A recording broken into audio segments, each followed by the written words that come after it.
नमस्कार दोस्तों, आप सभी का स्वागत है। आज हम पहला Q&A सेशन करने वाले हैं, जिसके अंदर आपके द्वारा पूछे गए सवालों का मैं जवाब देने वाला हूं। तो चलिए ज़्यादा देर न लगाते हुए हम सबसे पहला सवाल लेते हैं।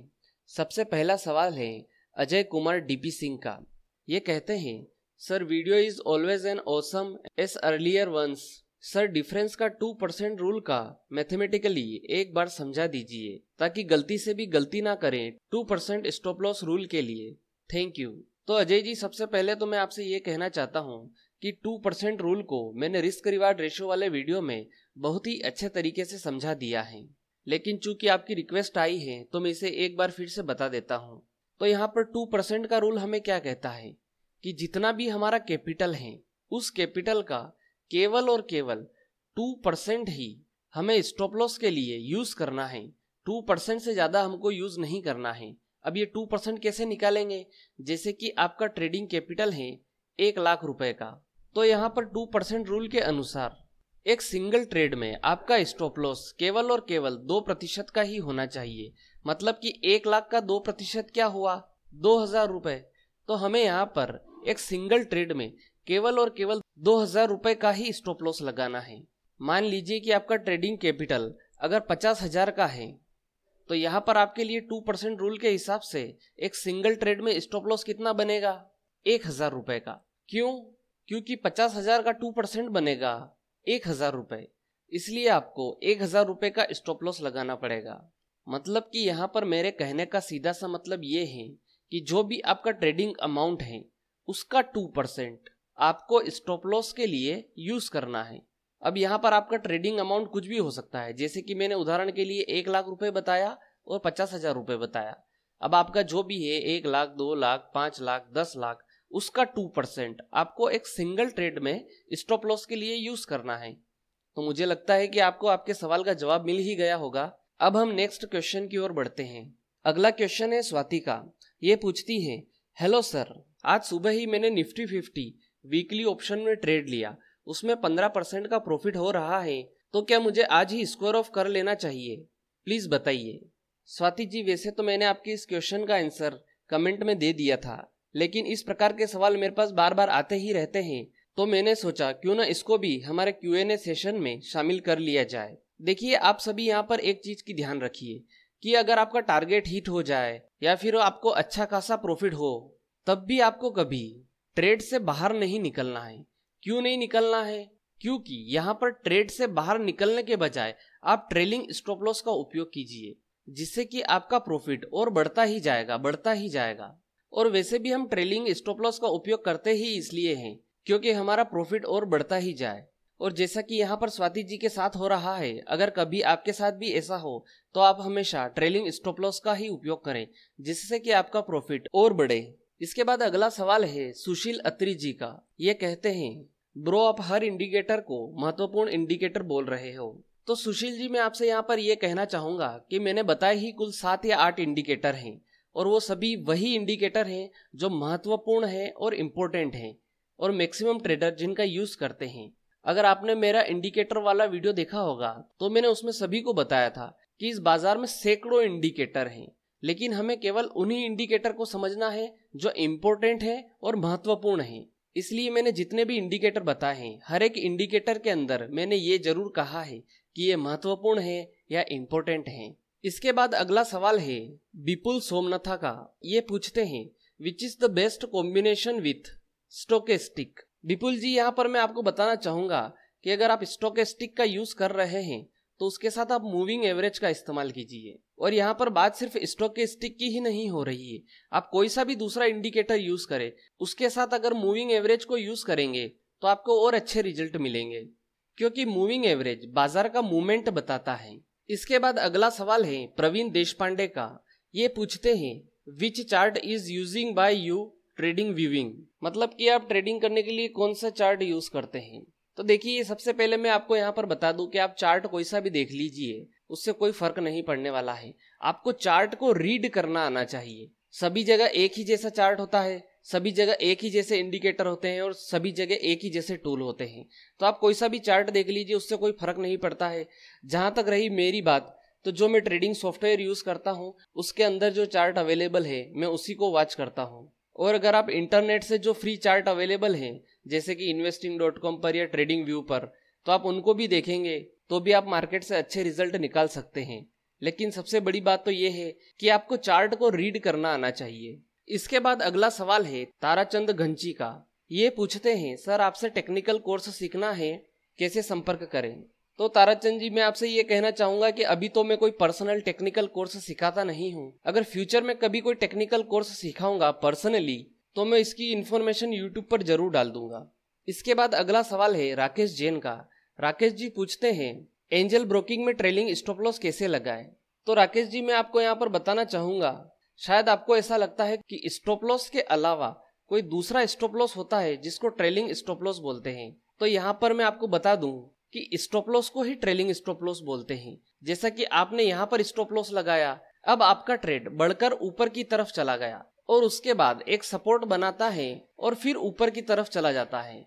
अब आप यहाँ पर बाइंग करते हैं और यहाँ का स्टॉप लॉस लगाते हैं। जब आपका ट्रेड ये वाला सपोर्ट बना दे तो आपको इस स्टॉप लॉस को मॉडिफाई करके यहाँ पर लगा देना है।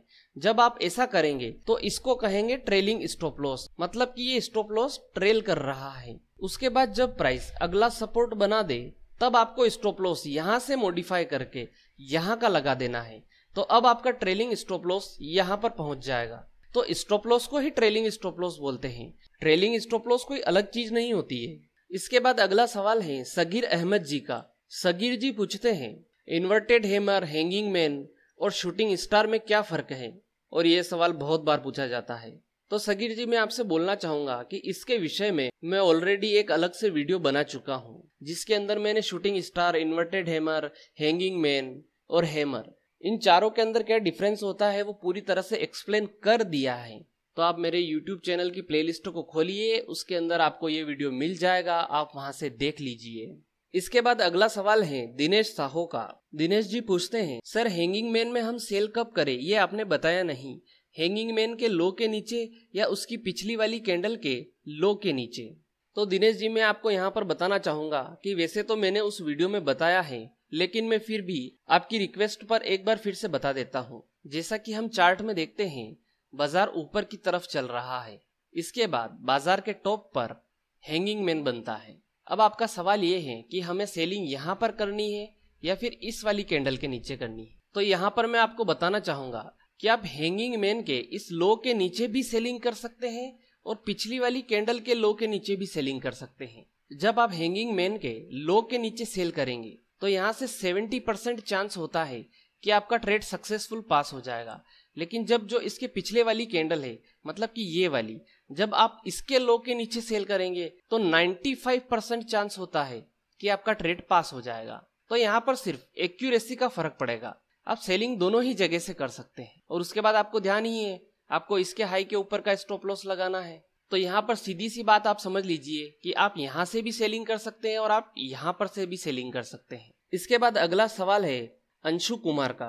अंशु कुमार जी पूछते हैं सर ट्रेडिंग के लिए अच्छा सॉफ्टवेयर कौन सा है? अंशु जी, ट्रेडिंग के लिए सभी सॉफ्टवेयर अच्छे हैं, सिर्फ आपको यहाँ पर ये ध्यान रखना पड़ता है कि आपको कहाँ पर कम ब्रोकरेज लग रही है और कहाँ की कस्टमर केयर सुविधा ज्यादा अच्छी है। तो आप ट्रेडिंग के लिए कोई सा भी सॉफ्टवेयर लीजिए, उससे कोई फर्क नहीं पड़ेगा।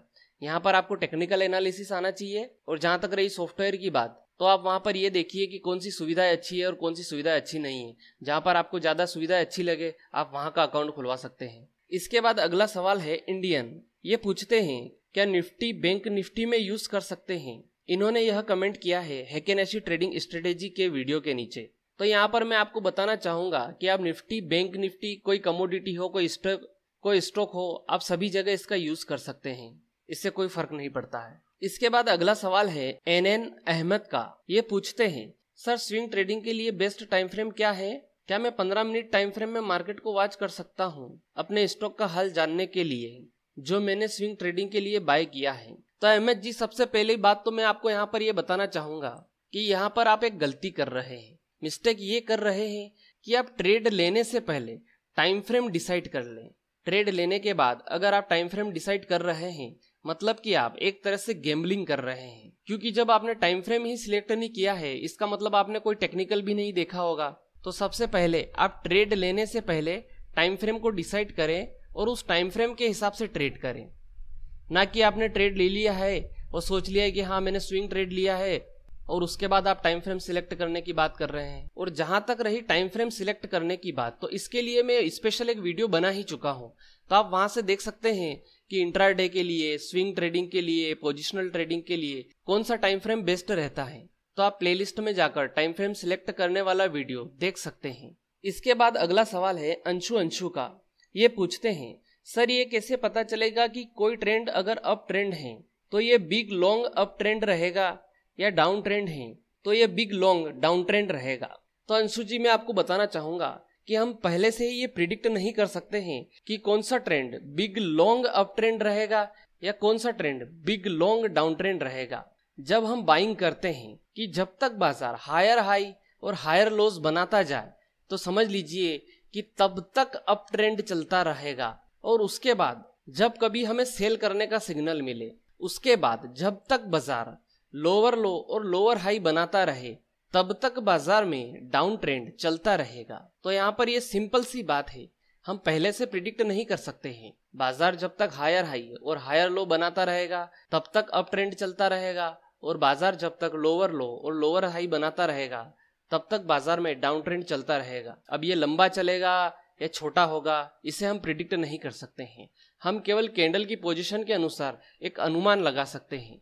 और वैसे भी मैंने हाउ टू आइडेंटिफाई ट्रेंड वाले वीडियो में बता ही दिया था कि ट्रेंड को कैसे आइडेंटिफाई करना है। अब ये बड़ा होगा या छोटा होगा ये तो आप पहले पता नहीं लगा सकते हैं, लेकिन जो ट्रेंड चल रहा है अगर उस ट्रेंड के साथ ट्रेलिंग स्टॉप लॉस को फॉलो करते रहेंगे तो आप लंबे ट्रेंड का भी फायदा उठा पाएंगे और छोटे ट्रेंड का भी फायदा उठा पाएंगे।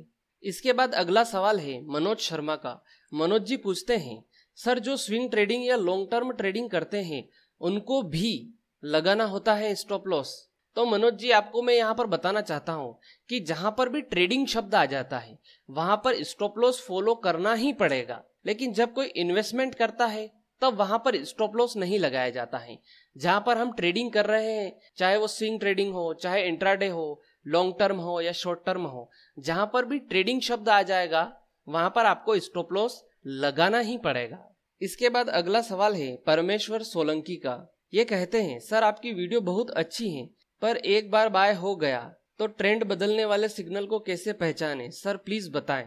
देखिए परमेश्वर जी, ट्रेंड बदलने वाली बात मैंने हमेशा कैंडलस्टिक पैटर्न वाले वीडियोस में ही करी है, क्योंकि वहां पर हमें एक पर्टिकुलर टारगेट नहीं मिलता है। जब कैंडलस्टिक पैटर्न हमें बाय या सेल का संकेत देता है तब उसके बाद प्रॉफिट बुक कहां पर करना है ये हमें पता नहीं होता है। तो कैंडलस्टिक पैटर्न के वीडियोस में मैं कहता हूं कि जब आपको ट्रेंड बदलने वाला सिग्नल दिख जाए तब आपको प्रॉफिट बुकिंग करनी है। तो यहाँ पर ट्रेंड बदलने वाले सिग्नल से मेरा मतलब होता है कि आपके ट्रेड के कोई अपोजिट कैंडलस्टिक पैटर्न बन जाए, या फिर कोई इंडिकेटर आपको सलाह दे कि यहाँ से आपके ट्रेंड के अपोजिट ट्रेंड चलने वाला है, या फिर कोई चार्ट पैटर्न बन जाए जो कि आपके ट्रेड के विरुद्ध हो, तब आपको प्रॉफिट बुक करनी है।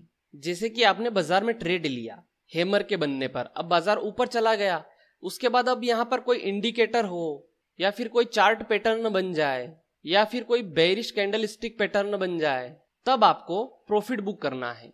तो यहाँ पर आपको आपके सवाल का जवाब मिल ही गया होगा। इसके बाद अगला सवाल है अंकित मलानी का।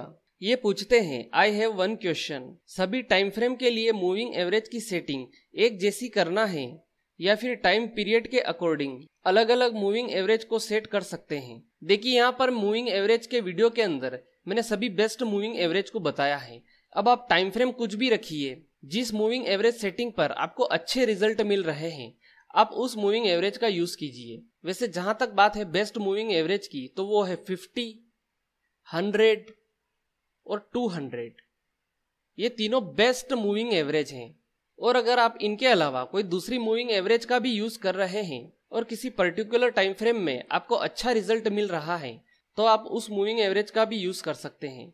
लेकिन टाइम फ्रेम के अकॉर्डिंग आप मूविंग एवरेज की सेटिंग बदलेंगे तो आपको हर टाइम फ्रेम में मूविंग एवरेज अलग अलग सिग्नल देगी।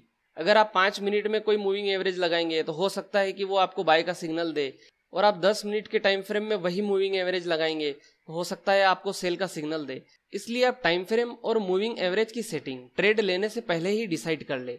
ट्रेड लेने के बाद उसको आप बार बार चेंज ना करें। इसके बाद अगला सवाल है प्रदीप यादव का।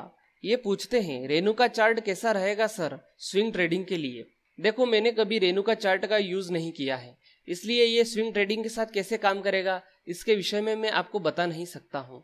अगर आप फिर भी जानना चाहते हैं तो आप इसे पेपर ट्रेडिंग करके यूज कर सकते हैं। अगला सवाल है अब्दुल करीम का। ये पूछते हैं गुरुजी, आपसे टेक्निकल एनालिसिस के विषय में बहुत कुछ सीखा है, अब फंडामेंटल एनालिसिस भी सिखा दीजिए हम शिष्यों को, ताकि हम सब अपनी जिंदगी में चूहा दौड़ से मुक्त होकर आनंदित जिंदगी व्यतीत कर सकें। धन्यवाद आपकी लाजवाब परिश्रम के लिए। जी बिल्कुल अब्दुल जी, आने वाले समय में मैं फंडामेंटल एनालिसिस के विषय में भी एक पूरी सीरीज लेकर आऊंगा, जिसमें आप फंडामेंटल एनालिसिस को भी पूरी तरह सीख जाएंगे। अगला सवाल है अमित सेलर का। ये पूछते हैं sir, candle stick pattern use करने के लिए स्टॉक्स कैसे सिलेक्ट करें।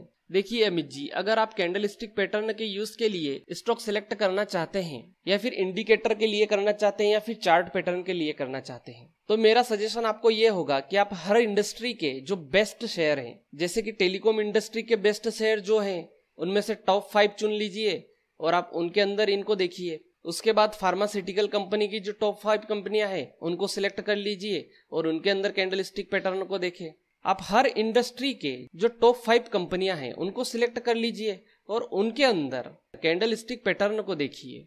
जब आप किसी भी इंडस्ट्री की टॉप 5 कंपनियों को देखेंगे तो उसका सबसे बड़ा बेनिफिट तो ये होगा कि आपको इन कंपनियों में मूवमेंट अच्छा मिलेगा और टेक्निकल भी अच्छी तरह से वर्क करेगा। तो यहाँ पर मेरा आपको सीधा सा सजेशन यही होगा कि हर एक इंडस्ट्री की जो टॉप 5 कंपनियां हैं आप उनके स्टॉक को यूज करें किसी भी तरह के टेक्निकल को यूज करने के लिए, चाहे वो कैंडल स्टिक पैटर्न हो, इंडिकेटर हो या चार्ट पैटर्न्स हो। इसके बाद अगला सवाल है नवदीप सिंह का। नवदीप जी पूछते हैं अगर हम कोई शेयर बाय करते हैं तो उसका प्राइस ऊपर क्यों जाता है। तो नवदीप जी, यहाँ पर मैं आपको बताना चाहूंगा कि जब भी हम स्टॉक को बाय या सेल करते हैं तब यहाँ पर सप्लाई और डिमांड का कॉन्सेप्ट सामने आता है। जब भी ट्रेडर किसी स्टॉक को बाय करते हैं तब उसकी डिमांड बढ़ती है और जब डिमांड बढ़ती है तो प्राइस इंक्रीज होता है। इसी प्रकार जब ट्रेडर किसी स्टॉक को सेल करते हैं तो उस स्टॉक की मार्केट में सप्लाई ज्यादा होती है, तब प्राइस डिक्रीज होता है। तो यहाँ पर जो आपका क्वेश्चन है वो पूरा का पूरा सप्लाई और डिमांड पर आधारित है। जब किसी स्टॉक की डिमांड बढ़ेगी तो उसका भाव इंक्रीज हो जाएगा, और जब किसी स्टॉक की डिमांड नहीं होगी और उसकी बाजार में सप्लाई होने लगेगी तो उसका भाव नीचे गिरने लगेगा। तो ये पूरा सप्लाई और डिमांड का खेल है। इसके बाद अगला सवाल है लॉर्ड संकित का। ये पूछते हैं ये टेक्निकल एनालिसिस बाइनरी ट्रेडिंग पे भी वैलिड है क्या। देखिए संकित जी, मैं आपको बताना चाहूंगा कि टेक्निकल एनालिसिस हर एक बाजार का एक ही होता है, चाहे आप बाइनरी में काम करें, फॉरेक्स मार्केट में काम करें, स्टॉक मार्केट में काम करें या कमोडिटी मार्केट में काम करें। टेक्निकल एनालिसिस सभी जगह एक ही होता है। अब अगला सवाल है सुभाषिष दम का। ये पूछते हैं can you explain about selling first then buying, I don't understand the fact you told. अगर भाव बढ़ने लगा देन सीमित नुकसान ही होगा, I don't understand price rise how does it make it loss. देखिए यहाँ पर जो आपको कॉन्सेप्ट समझ में नहीं आ रहा है वो है शॉर्ट सेलिंग का कॉन्सेप्ट, और शॉर्ट सेलिंग के विषय में मैं एक डिटेल वीडियो बना चुका हूँ। आप उस वीडियो को देखिए, वहां पे आपको शॉर्ट सेलिंग के विषय में पूरा पता चल जाएगा कि जब भाव गिरता है तो हम प्रॉफिट कैसे कमा सकते हैं, और आपको वहां पर पता चल जाएगा कि हम शॉर्ट सेल कैसे कर सकते हैं। अगर मैं आपको शॉर्ट सेल यहाँ पर समझाने लगा तो ये वीडियो बहुत ज्यादा बड़ा हो जाएगा, और वैसे भी मैंने शॉर्ट सेल को पहले ही एक्सप्लेन कर दिया है, तो आप उस वीडियो को 1-2 बार देख लीजिए, आपको शॉर्ट सेल समझ में आ जाएगा। तो दोस्तों, इन कुछ सवालों का जवाब मैंने इस Q&A सेशन में आपको देने की कोशिश करी। आप सभी से एक रिक्वेस्ट है कि प्लीज चैनल को सब्सक्राइब जरूर कीजिए। अगर वीडियो पसंद आया है तो इसे लाइक कर दीजिए, और आपका भी कोई सवाल है जो आप मुझसे पूछना चाहते हो तो आप कमेंट बॉक्स में जाकर पूछ लीजिए। जो हमारा नेक्स्ट Q&A सेशन होगा तो उसके अंदर मैं आपके सवाल का भी जवाब देने की कोशिश करूंगा, और प्लीज चैनल को सब्सक्राइब कर लीजिए। तो दोस्तों, इस वीडियो में इतना ही। उम्मीद है आपको यह वीडियो पसंद आया होगा। इस वीडियो में इतना ही, फिर मिलेंगे। गुड बाय, धन्यवाद।